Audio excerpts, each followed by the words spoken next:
बिस्मिल्लाहिर्रहमानिर्रहीम। अस्सलाम वालेकुम my dear student. I am Yasir Mahmood. उम्मीद है सब खैरियत से होंगे। डियर स्टूडेंट, हम first year physics chapter number 6 fluid dynamics discuss कर रहे हैं और आज हमारा टॉपिक है बर्नौलीज इक्वेशन। ये एक बहुत इंपॉर्टेंट टॉपिक है, खास तौर पे एग्जाम के पॉइंट ऑफ व्यू से, और बहुत दफ़ा बोर्ड के एग्जाम के अंदर एज अ लॉन्ग क्वेश्चन ये क्वेश्चन आ चुका है। अब डियर स्टूडेंट, बर्नौली इक्वेशन क्या होती है? Bernoulli's equation is a fundamental equation in the fluid dynamics which relates the pressure to the fluid speed and height. Mean fluid dynamics के अंदर Bernoulli equation fundamental equation है, जिसे law of conservation of energy की मदद से drive किया गया, और इसको हम law of conservation of energy भी कह सकते हैं। डियर स्टूडेंट, बर्नौलीज इक्वेशन के अंदर हम फ्लूइड के प्रेशर को फ्लूइड की स्पीड और फ्लूइड की हाइट के साथ रिलेट करते हैं, या हम दूसरे लफ्जों में कह सकते हैं कि फ्लूइड के प्रेशर को हम फ्लूइड की काइनेटिक एनर्जी और फ्लूइड की पोटेंशियल एनर्जी के साथ रिलेट करते हैं। अब डियर स्टूडेंट, सबसे पहले हम देख लेते हैं कि इसकी स्टेटमेंट क्या होती है। Sum of pressure, kinetic energy per unit volume, potential energy per unit volume of an ideal fluid remain constant. इन अगर हम आइडियल फ्लूइड लें तो आइडियल फ्लूइड का प्रेशर, उसकी kinetic energy per unit volume, उसकी potential energy per unit volume, हर एक पॉइंट के ऊपर उनका जो सम है वो क्या रहेगा, वो कांस्टेंट रहेगा। ठीक है बेटा, तो ये हमारे पास है स्टेटमेंट बर्नौलीज इक्वेशन की। अब ये स्टूडेंट यहाँ पर अगर आप देखें तो यहाँ पर आइडियल फ्लूइड लिया गया। अब आइडियल फ्लूइड क्यों लिया गया? जैसा कि प्रीवियस टॉपिक के अंदर मैंने आपको बताया था कि जब भी किसी कंजर्वेटिव लॉ को आपने ओबे करवाना है, उसके लिए सिस्टम का आइडियल होना जरूरी है। यहाँ पर भी हम बर्नौलीज इक्वेशन को law of conservation of energy की मदद से ड्राइव करवा रहे हैं। तो इसका मतलब है यहाँ पर भी सिस्टम का आइडियल होना जरूरी है। हमारे केस में सिस्टम क्या है, यहाँ पर फ्लूइड है, यानी कि फ्लूइड का आइडियल होना जरूरी है। तो जब भी हम बर्नौलीज इक्वेशन को ड्राइव करवाते हैं तो हम आइडियल फ्लूइड लेते हैं। और आइडियल फ्लूइड क्या होता है, हमने प्रीवियस टॉपिक के अंदर इसकी प्रॉपर्टीज को डिस्कस की थी कि ये हमारे पास इनकम्प्रेसिबल, नॉन विस्कस और स्टेडी फ्लो होता है, जिसे स्ट्रीमलाइन फ्लो भी कहा जाता है। और मैंने आपको ये भी बताया था 100% आइडियल फ्लूइड पॉसिबल नहीं है। We can treat water as an ideal fluid because its viscosity is very close to zero but not 100% zero. अब ये स्टूडेंट, अगर हम इस स्टेटमेंट पे गौर करें तो यहाँ पर kinetic energy per unit volume और potential energy per unit volume का जिक्र किया है, काइनेटिक और पोटेंशियल एनर्जी का जिक्र नहीं किया। ये स्टूडेंट याद रखें कि फिजिक्स के अंदर आमतौर पर जब हम डिफरेंट फिजिकल क्वांटिटीज को ऐड करते हैं तो उन फिजिकल क्वांटिटीज को ऐड करती हैं इनके यूनिट सेम है। अगर हम यहाँ पर प्रेशर को ऐड करेंगे काइनेटिक एनर्जी और पोटेंशियल एनर्जी में, तो प्रेशर और काइनेटिक एनर्जी का यूनिट डिफरेंट होता है। इसी तरह प्रेशर और पोटेंशियल एनर्जी का यूनिट भी डिफरेंट होता है। लेकिन अगर हम प्रेशर का और kinetic energy per unit volume का यूनिट देखेंगे तो वो सेम होगा। इसी तरह अगर आप प्रेशर का potential energy per unit volume का यूनिट देखेंगे वो भी सेम। ठीक है बेटा, ये भी हमने यहाँ पर kinetic energy per unit volume और potential energy per unit volume का जिक्र किया, क्योंकि तीनों जो फिजिकल क्वांटिटीज हैं जिसको हम ऐड कर रहे हैं, प्रेशर को भी, kinetic energy per unit volume को भी, potential energy per unit volume को भी, तीनों का जो यूनिट है वो क्या है, सेम। अब बर्नौलीज इक्वेशन की मैथमेटिकल फॉर्म क्या होगी? That is P plus half rho V square, that is the kinetic energy per unit volume, plus rho G H, that is the potential energy per unit volume. और इन तीनों का sum क्या है? That will remain constant throughout the motion of the fluid. अब ये student, ये हमारे पास काइनेटिक एनर्जी नहीं है, ये हमारे पास kinetic energy per unit volume, even though इसे काइनेटिक एनर्जी से ही डिराइव किया गया है। कैसे? काइनेटिक एनर्जी की इक्वेशन होती है हाफ एम वी स्क्वायर। ठीक है बेटा, अगर मैं कहता हूँ kinetic energy per unit volume calculate करें तो आप क्या करोगे, वॉल्यूम से डिवाइड कर दोगे हाफ एम वी स्क्वायर। और जब एम वी के ऊपर डिवाइड होगा, यानी कि मैस वॉल्यूम से डिवाइड होगा, तो मैस डिवाइडेड बाय वॉल्यूम किसके इक्वल होता है? डेंसिटी के, तो वो डेंसिटी बन जाएगी। ठीक है बेटा, तो इक्वेशन बन जाएगी हाफ रो वी स्क्वायर। इसी तरह बेटा, ये जो रो जी एच है, potential energy per unit volume, ये भी पोटेंशियल एनर्जी से डिराइव किया गया। अगर आप एम जी एच को वी से डिवाइड कर दोगे तो एम डिवाइडेड बाई वी किसके इक्वल हो जाएगा? दैट इज डेंसिटी, रो के इक्वल। तो क्या बन जाएगा? रो जी एच। ठीक हो गया बेटा? तो ये हमारे पास आमतौर पर स्टूडेंट क्या पढ़ते हैं, स्टूडेंट कहते हैं काइनेटिक एनर्जी है, पोटेंशियल एनर्जी। ठीक है बेटा, ये काइनेटिक एनर्जी पोटेंशियल एनर्जी नहीं है, ये kinetic energy per unit volume है। और ये potential energy per unit volume. ठीक हो गया बेटा। तो बेटा ये हमारे पास मैथमेटिकल फॉर्म आ गई बर्नौलीज इक्वेशन। अब हम इसे ड्राइव कर लेंगे। इसके डेरिवेशन के लिए हमने क्या किया, हमने एक नॉन यूनिफॉर्म पाइप ले लिया। नॉन यूनिफॉर्म क्यों कहा, क्योंकि आप देख सकते हैं कि इसका अब अपर एंड के ऊपर एरिया ज्यादा है और लोअर एंड के ऊपर एरिया कम है। ठीक है बेटा, तो ये हमारे पास एक नॉन यूनिफॉर्म पाइप है। और अगर नॉन यूनिफॉर्म पाइप ले रहे हैं, उसका एरिया डिफरेंट है, तो इसका मतलब है उसकी जो स्पीड ऑफ फ्लूइड होगी उसमें से उस वो भी हमारे पास डिफरेंट होगी। ठीक है बेटा, तो जैसा कि प्रीवियसली मैंने आपको बताया था कि जितना एरिया ज्यादा होगा तो फ्लूइड ऑफ स्पीड जो है वो हमारे पास जो है फ्लूइड की स्पीड संभालेगी। एरिया कम होगा, फ्लूइड की स्पीड ज्यादा होगी। आप ये दे सकते हैं अपर पोर्शन का एरिया क्या है, ज्यादा है, तो फ्लूइड की स्पीड क्या कम है, मीन कम डिस्टेंस कवर कर रही है। इसलिए बेटा देखिए लोअर एंड का एरिया कम है तो फ्लूइड की स्पीड क्या होगी, ज्यादा होगी। अभी देखिए ज्यादा डिस्टेंस कवर कर रहा है। ठीक है बेटा, तो जितना एरिया ज्यादा होगा उतनी फ्लूइड की स्पीड कम होगी, जितना एरिया कम होगा और उतनी फ्लूइड की स्पीड ज्यादा होगी। लेकिन my dear student, Bernoulli's equation के अंदर हम प्रेशर को फ्लूइड की स्पीड के साथ रिलेट करते हैं। ठीक है बेटा, अब अगर हम प्रेशर को फ्लूइड की स्पीड के साथ रिलेट करें तो याद रखें बेटा, प्रेशर और फ्लूइड की स्पीड का इनवर्स रिलेशन होगा। जहां पर फ्लूइड स्पीडली फ्लो कर रहा होगा वहां पर वो कम प्रेशर एक्सर्ट कर रहा होगा, और जहां पर फ्लूइड स्लोली फ्लो कर रहा होगा वहां पर वो ज्यादा प्रेशर एक्सर्ट कर रहा होगा। ठीक है बेटा, तो ये चीज इंपॉर्टेंट पॉइंट ध्यान में रखिए कि प्रेशर और स्पीड ऑफ फ्लूइड का हमेशा इनवर्स रिलेशन होगा। जहां पर भी हमारे पास फ्लूइड स्पीड से फ्लो कर रहा होगा वो कम प्रेशर एक्सर्ट कर रहा होगा, और जहां पर वो स्लोली फ्लो कर रहा होगा वहां पर ज्यादा प्रेशर एक्सर्ट कर रहा होगा। अब डियर स्टूडेंट, यहाँ पर हमने क्या करना है, जैसे मैंने आपको पहले बताया कि हमने बर्नौलीज इक्वेशन को लॉ ऑफ कंजर्वेशन एनर्जी की मदद से ड्राइव करना है। अब यहाँ पर भी हम लॉ ऑफ कंजर्वेशन एनर्जी को अप्लाई कर देंगे। अब डियर स्टूडेंट आपको पता है जैसा कि work is a form of the energy, कि जब भी हम एनर्जी की बात करते हैं इसका मतलब हम वर्क की बात कर रहे हैं, दोनों का सेम यूनिट है। ठीक है बेटा, तो इस केस के में भी हम जो है वर्क की बात करेंगे कि फ्लूइड ने थ्रू आउट द मोशन, इस पाइप में से थ्रू आउट द मोशन कितना वर्क किया। ठीक है बेटा, हम वो कैलकुलेट कर लेंगे। अगर आप यहाँ पर गौर करें कि पाइप नॉन यूनिफॉर्म है तो इसका मतलब है कि हम थ्रू आउट द मोशन जो है वर्क को सिंपली एफ इंटू डी से कैलकुलेट नहीं कर सकते, क्योंकि जाहिर बात है इस पॉइंट के ऊपर फ्लूइड डिफरेंट वर्क करेगा, इस पॉइंट के ऊपर डिफरेंट वर्क करेगा। तो इसका मतलब ये हुआ कि हमें हर एक पॉइंट के लिए अलग अलग वर्क को कैलकुलेट करना होगा। ठीक है बेटा, और जब फ्लूइड वर्क करेगा तो जाहिर बात है इसकी काइनेटिक एनर्जी में भी चेंज आएगी और पोटेंशियल एनर्जी में भी चेंज आएगी, क्योंकि इसकी वेलोसिटी भी चेंज हो रही है, स्पीड चेंज हो रही है। आप देखें यहाँ पर फ्लूइड की स्पीड कम है और यहाँ पर फ्लूइड की स्पीड ज्यादा होगी। इसी तरह बेटा इसकी हाइट पे भी चेंज आ रही है। अब यहाँ पर इसकी हाइट ज्यादा है, यहाँ पर हाइट कम है। ठीक है बेटा, फ्लोर से यहाँ पर पाइप की हाइट ज्यादा है, यहाँ पर पाइप की हाइट कम है। अगर हमारे पास फ्लूइड की मोशन के अंदर वेलोसिटी में चेंज आ रही हो तो जाहिर बात है उसकी काइनेटिक एनर्जी में भी चेंज आएगी। तो काइनेटिक एनर्जी होती है half M V square, half और एम तो कांस्टेंट होता है, तो वेलोसिटी में चेंज होगी तो काइनेटिक एनर्जी में भी चेंज होगी। इसी तरह डियर स्टूडेंट, अगर तो हाइट के अंदर चेंज होगी तो पोटेंशियल एनर्जी में भी चेंज होगी। तो पोटेंशियल एनर्जी क्या है, एम जी एच। एम और जी तो कांस्टेंट है, तो अगर एच वेरी कर रहा है तो इसका मतलब है पोटेंशियल एनर्जी भी वेरी कर रही है। तो इसका मतलब है कि अगर हम फ्लूइड का वर्क कैलकुलेट करेंगे तो हम ये देख रहे हैं कि फ्लूइड की मोशन की वजह से फ्लूइड की स्पीड पे भी फर्क पड़ रहा है और फ्लूइड की हाइट पे भी फर्क पड़ रहा है। ठीक है बेटा, तो इस केस के अंदर law of conservation of energy की स्टेटमेंट क्या हो जाएगी, total work done will be equal to change in kinetic energy plus change in potential energy. ठीक है बेटा, तो टोटल वर्क डन कितना कितना वर्क किया, जितनी काइनेटिक एनर्जी में चेंज आई और जितनी पोटेंशियल एनर्जी में चेंज आई। ठीक है बेटा, जितनी दोनों में काइनेटिक एनर्जी और पोटेंशियल एनर्जी में चेंज होगी उतना ही वर्क डन हुआ।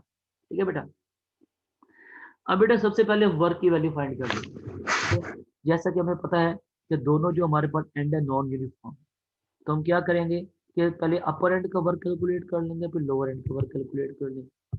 पहले तो हम अपर एंड का वर्क कैलकुलेट कर लेंगे। अब बेटा हमें पता है वर्क जो है हमारे पास सिंपल उसका फार्मूला होता है फोर्स इंटू डिस्प्लेसमेंट। तो इस केस में फोर्स किया है F1 अपर एंड की। ठीक है बेटा, और डिस्प्लेसमेंट किया डेल्टा एक्स में। ठीक है बेटा, एफ डॉट डेल्टा एक्स में। अब डॉट प्रोडक्ट है, अगर उसको मैग्नीट्यूड में कन्वर्ट करेंगे F1 delta x1 cos theta. cos theta angle किसके दरमियान पर है? यहाँ पर फ्लूइड की मोशन के दरमियान पर और फ्लूइड की फोर्स के दरमियान पर। आप देख सकते हैं कि इस केस के अंदर जिस डायरेक्शन पे फ्लूइड की फोर्स लग रही है उसी डायरेक्शन में फ्लूइड फ्लो कर रहा है, फ्लूइड की मोशन। ठीक है बेटा, तो यहाँ पर हम जो हमारे पास एंगल क्या हो जाएगा, एंगल 0 डिग्री हो जाएगा। और cos 0 क्या होता है, 1 होता है। तो इसका मतलब है वर्क की वैल्यू मैक्सिमम हो जाएगी। ठीक है बेटा, that is F1 delta x1। अब बेटा जो F1 है ये क्या हमारे पास फोर्स है, इसको हम कैलकुलेट कर सकते हैं। F1 को कैसे कैलकुलेट कर सकते हैं, हमारे पास रिलेशन पता है, pressure will be equal to force per unit area. तो बेटा यहाँ से फोर्स निकालेंगे, force will be equal to product of the pressure and area. तो बेटा यहाँ पर हम क्या पुट करेंगे, F1 की जगह P1 A1 पुट कर देंगे और चार डेल्टा एक्स बना देंगे। अब बेटा डेल्टा x1 क्या है, डेल्टा x1 है स्पीड ऑफ फ्लूइड। स्पीड का फार्मूला क्या होता है, S is equal to V. और यहाँ पर क्या हो जाएगा, delta x1 will be equal to V1 delta T. ठीक है बेटा, डेल्टा टी के साथ हम 1 नहीं लगाएंगे क्योंकि जो टाइम है वो कांस्टेंट क्वांटिटी। वेरी को क्या चीज कर रही है, डिस्टेंस में स्पीड वेरी कर रही है। ठीक है बेटा, तो डेल्टा x1 की वैल्यूज को हम इस इक्वेशन में पुट कर देंगे। तो P1 A1 V1 delta T. तो ये बेटा हमारे पास जो अपर एंड पर जो वर्क हुआ है इस एंड के ऊपर, इसकी वैल्यू है। अब हम लोअर एंड के ऊपर वर्क की वैल्यू फाइंड कर लेंगे। Again formula force into displacement. अब लोअर एंड पर लगने वाली फोर्स F2 है और डिस्प्लेसमेंट जो कवर किया वो हमारे पास क्या, डेल्टा x2।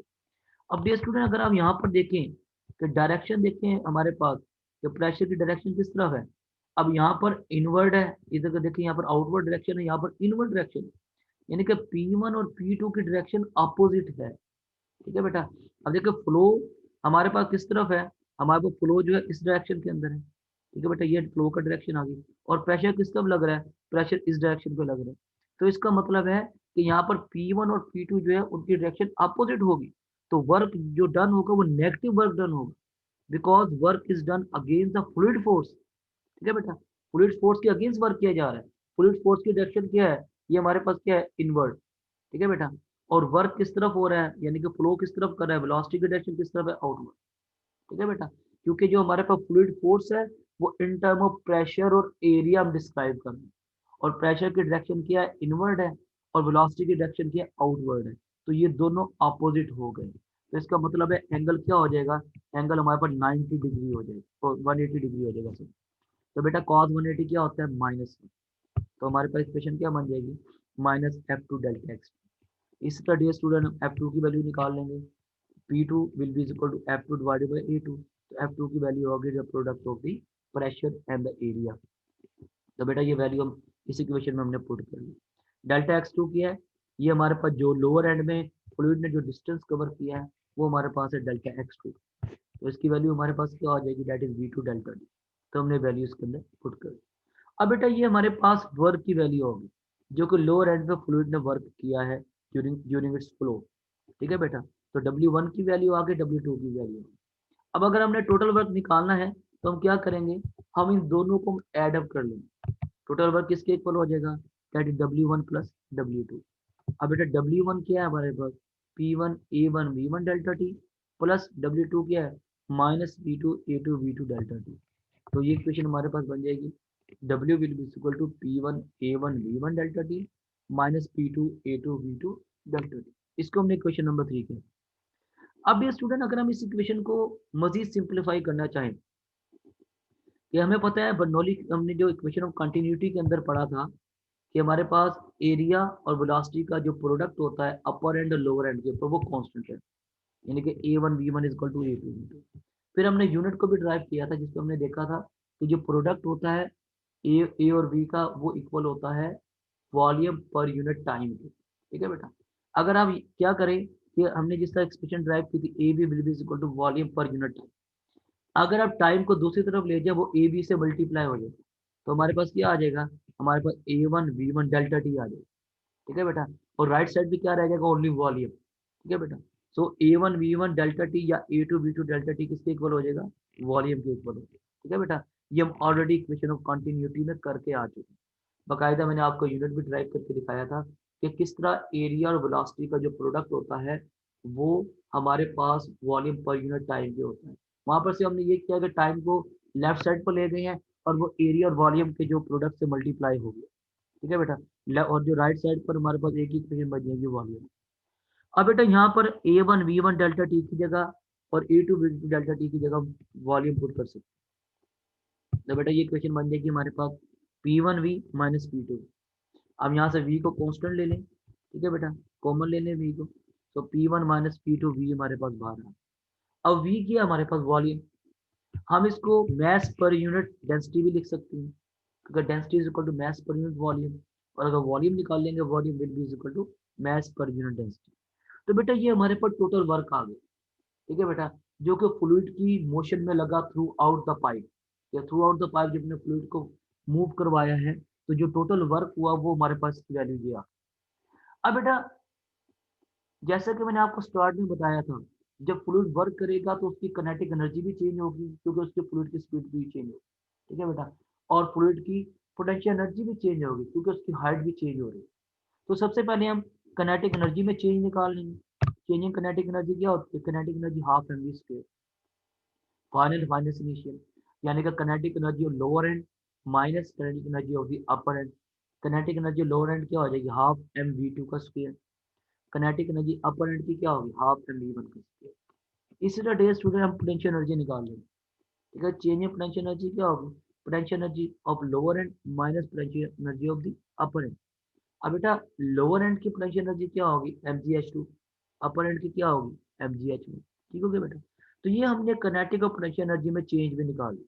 टोटल वर्क भी हमने कैलकुलेट कर लिया, काइनेटिक और पोटेंशियल एनर्जी में चेंज भी कैलकुलेट कर लिया। अब हम डियर स्टूडेंट इसके अंदर जो है law of conservation of energy को अप्लाई कर सकते हैं। Now at the present condition, according to law of conservation of energy, total work done will be equal to change in kinetic energy plus change in potential energy. जो हमने देखा था कि जब हमने वर्क किया तो वर्क के नतीजे में काइनेटिक एनर्जी में भी चेंज आई और पोटेंशियल एनर्जी में भी चेंज आई। अब बेटा अब इसके अंदर वैल्यूज पुट कर लेंगे। वर्क डन की वैल्यू हम कैलकुलेट कर चुके, P1 minus P2 into mass multiply by rho. इसी तरह हम चेंज इन काइनेटिक एनर्जी की हमने वैल्यू पुट कर दी और चेंज इन पोटेंशियल एनर्जी की वैल्यू पुट कर दी। अब बेटा अगर हम इस इक्वेशन को और सिंपलीफाई करना चाहते हैं तो हम क्या करेंगे? लेफ्ट साइड से ये जो मैस पर यूनिट डेंसिटी है इसके फैक्टर को एलिमिनेट करने की कोशिश करेंगे। कैसे एलिमिनेट कर सकते हैं? हम दोनों राइट साइड और लेफ्ट साइड के ऊपर density rho divided by mass को मल्टीप्लाई कर दें। ठीक है, डेंसिटी डिवाइडेड बाय मास को क्या कर दे? मल्टीप्लाई कर दें। तो इससे क्या होगा? इससे हमारे पास ये जो लेफ्ट साइड पे mass divided by density cancel out हो जाएगी। राइट साइड पे आएंगे तो मास मास से कैंसिल हो जाएगा, सिर्फ डेंसिटी रह जाएगी। इस तरह यहाँ पर भी मास मास से कैंसिल हो जाएगा, सिर्फ डेंसिटी रह जाएगी। इधर भी मास मास से कैंसिल हो जाएगा, सिर्फ डेंसिटी रह जाएगी। और इधर भी मास मास से कैंसिल हो जाएगा, सिर्फ डेंसिटी रह जाएगी। ठीक है बेटा, तो इससे हमारे पास क्या हुआ? मास का जो फैक्टर था वो एलिमिनेट हो गया। ठीक है बेटा, तो ये फाइनल एक्सप्रेशन हमारे पास है। अब बेटा हम क्या करते हैं? जो जो अपर एंड की जो वैल्यूज हैं उसको अलग कर लेते हैं और जो लोअर एंड की वैल्यूज है उसको अलग कर लेते हैं। अब बेटा P1 और इसके साथ जो हमारे पास अपर एंड की अगर हम बात कर रहे हैं, अपर एंड की जो kinetic energy per unit volume है वो हमारे पास क्या वो ये है, हाफ एम रो V1 का स्क्वायर। ये माइनस है, उधर जाके क्या हो जाएगा? प्लस हो जाएगा। इसी तरह अपर एंड की जो potential energy per unit volume है वो minus rho G H one, उधर जाके plus rho G H one हो जाएगा। अब बेटा P2 को राइट साइड पर ले आए तो क्या हो जाएगा? प्लस P2 हो जाएगा। बाकी हाफ रो V2 का स्क्वायर और रो जी एच टू। तो बेटा ये हमारे पास फाइनल एक्सप्रेशन आ गई। आप देखिए कि हमारे पास pressure, kinetic energy per unit volume और potential energy per unit volume का सम जो लोअर एंड पर है वही हमारे पास अपर एंड के ऊपर। ठीक है बेटा, जो अपर एंड के ऊपर है वही लोअर एंड के ऊपर। तो हम इसको समराइज कर सकते हैं बर्नौली इक्वेशन को कि pressure, kinetic energy per unit volume और kinetic energy per unit volume और potential energy per unit volume throughout the motion of the fluid, हर एक पॉइंट के ऊपर इन तीनों का सम क्या रहेगा? कांस्टेंट रहेगा। और यही डियर स्टूडेंट हमारे पास बर्नौलीज इक्वेशन। ठीक है my dear student, that's it for today's lecture. इंशाल्लाह सी यू नेक्स्ट टाइम। अल्लाह हाफिज़।